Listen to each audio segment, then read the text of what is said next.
बार बार बातचीत हो रही है लेकिन बातचीत सिरे नहीं चढ़ रही, आप क्या करें? ये बातचीत तो जैसा 8 राउंड की बातचीत के दौरान ये सामने निकल कर के आया है कि ये बातचीत मात्र औपचारिकता है और सरकार ये मन पहले से ही बना चुकी है कि ये जो कानून उन्होंने पास कर दिया थी कृषि काले कानून, ये बड़े बड़े महापूंजीपतियों की मदद करने के लिए है। इस देश में किसान गरीब मजदूर का शोषण करने के लिए है। यहाँ के खाद्यान्न से लेकर के और जो हमारे प्राकृतिक जो संपदा है उसका दोहन करने के लिए। और इसलिए अब सरकार कहने को तो दिखावा कर रही है, लेकिन 40 दिन बीतने के बाद भी 50-60 लोगों से ज़्यादा किसान इसमें पूरे शहीद हो गए।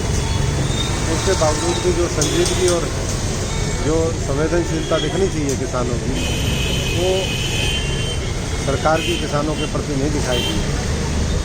ऐसे में रास्ता कैसे निकलेगा, क्या निकलेगा, निकालना तो सरकार को ही पड़ेगा।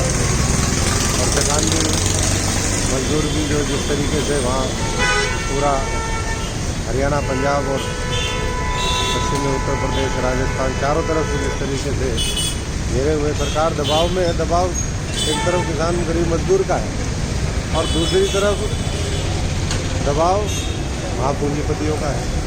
अब सरकार किसके दबाव में ज़्यादा आती है ये आने वाले समय में निकल कर के आएगा। लेकिन इतने दिन होने के बावजूद लगता नहीं कि सरकार कुछ ज़्यादा इसमें करने की नीयत इनकी है। और इसीलिए सरकार ने तो कह दिया कि हमने तो कर दिया जो करना था, ये कानून हम वापस नहीं लेंगे। किसान कह रहे हैं कि वापस लेने पड़ेंगे तीनों, उसके बाद आगे की बातचीत होगी। तो साफ स्थिति है कि पूरा डेडलॉक है और इसीलिए किसानों ने अपना शेड्यूल भी जारी किया है। आज का जो उनका ट्रैक्टर मार्च था, फिर 26 तक लगातार उनका प्रोग्राम है। 26 जनवरी की परेड भी अपने तरीके से वो निकालेंगे। बॉर्डर पर भी मजबूती से डटे हुए हैं। सरकार का ये कहना है कि इसमें कुछ राजनीतिक पार्टियां जो किसानों को बहकाएं तो ये बहकाना और ये कहना, ये किसान अपने आप निकले, पूरा जो ये आंदोलन है उसकी बागडोर उनके हाथ में है। और राजनीतिक दल तो जिस तरीके से विपक्ष को करना चाहिए था, अगर वो कर देते तो आज इन किसानों को बेचारों को धोना बैठना पड़ता है। इतना तो उनके अंदर दम ही नहीं बचा है, विपक्ष तो खत्म था है। और इसीलिए वो कह रहे हैं कि जाओ कोर्ट में जाना है तो कोर्ट में जाओ। सरकार ने तो ये कह ही दिया, तो कहाँ से कैसे रास्ता निकलेगा वो जल्दी से जल्दी निकलना चाहिए। सरकार को संजीदगी के साथ काम करना चाहिए, नहीं तो जब क्रांति होती है, जन आंदोलन तैयार होता है तो बड़े बड़े तख्तों को हिला देता है। तो आने वाले समय में सरकार को इसका खामियाजा भुगतना पड़ेगा। किसानों के सब्र का और इम्तिहान ना ले और तुरंत इस पर कार्रवाई करते हुए 26 जनवरी से पहले और जो अगले राउंड की मीटिंग है उससे पहले इसका समाधान निकालना है।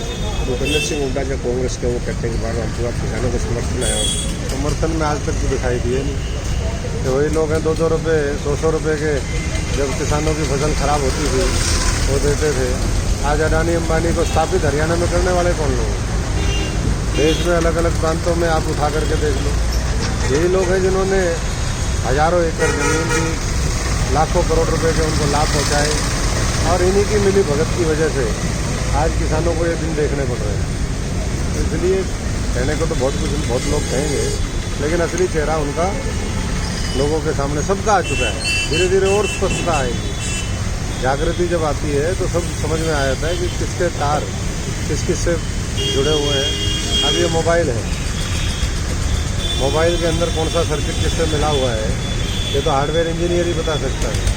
ऐसे ही बहुत से खुलासे आने वाले समय में हमारे को पता है ना, राजनीति में कौन कौन कहाँ का है, कितने पानी में है, किसके बड़े बड़े काले कारनामे हैं, कौन कौन शामिल है इसमें। बहुत लोग शामिल हैं। सब मिला जुला होता है। ये पूरी साजिश चल रही है, महापूंजीपतियों के इशारे पर है। रिमोट कंट्रोल कहीं हो रही है, कांग्रेस शामिल है, सब शामिल है। सब शामिल नहीं होते क्या ये कानून राज्यसभा में पास हो सकता था? अब लोग कह रहे हैं कि विशेष सत्र बुलाया जाए। पर विशेष सत्र बुलाया था उस दिन बाहर आप वॉकआउट कर गए, तो किसको बहका रहे हो, किसको गुमराह कर रहे हो? लोगों को गुमराह करना अब ज़्यादा दिन नहीं चलेगा। क्रांति आएगी और आने वाले समय में जिस तरीके से किसान बैठे हुए हैं अपनी मांगों को लेकर के, ये मैं समझता हूँ कि एक उम्मीद की किरण भी दिखाता है। और आने वाले समय में इस देश के लोकतंत्र के लिए ये एक घटना तो नहीं चाहिए था किसानों को इस तरीके से इतने लंबे समय तक बेचारों को, क्योंकि कड़कड़ाती ठंड है, माइनस में टेम्परेचर पहुँच गया। लेकिन जो जिंदा कौम होती हैं उनको लड़ना पड़ता है। लड़ के भिड़ के शहादत के बाद हम आज़ादी को भी और अपने अधिकारों की प्राप्ति कर सकते हैं। 8 तारीख की मीटिंग से कुछ उम्मीदें हैं? 8 तारीख की मीटिंग उम्मीदें हैं? नहीं, उन्होंने तो कह दिया कि हम इसको काले कानून जो है इनको वापस लेंगे ही नहीं। जो किसान हैं वो जो दूसरे संगठन हैं वो सुप्रीम कोर्ट में जाए। अब सुप्रीम कोर्ट का आपको सबको पता है।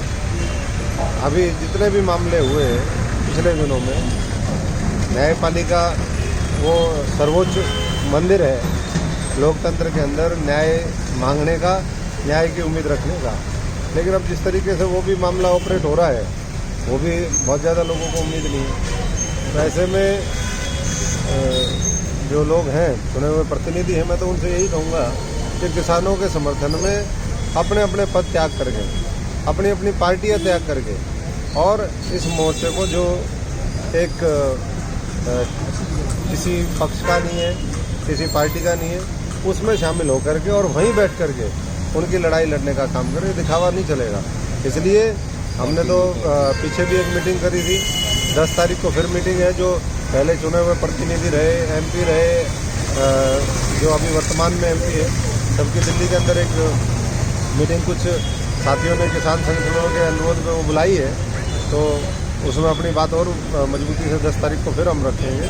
अशोक तंवर जी नई पार्टी घोषणा कर रहे हैं। नहीं, देखिए ये तो सारी चीज़ें हमने बहुत देख ली है, और इसलिए मैं समझता हूँ कि सबसे पहले तो जो समाज की और देश की लड़ाई, जो हर वर्ग के मुद्दे हैं, आज किसान के मुद्दे हैं, गरीब के मुद्दे हैं, कर्मचारियों के मुद्दे हैं, जो हर वो वर्ग जो इस सरकार की उपेक्षा का शिकार हुआ है या इस सरकार के षड्यंत्र का शिकार हुआ है, आज उनको बचाने की और उनकी लड़ाई लड़ने की ज़रूरत है। और वो हम लड़ रहे हैं अपने तरीके से।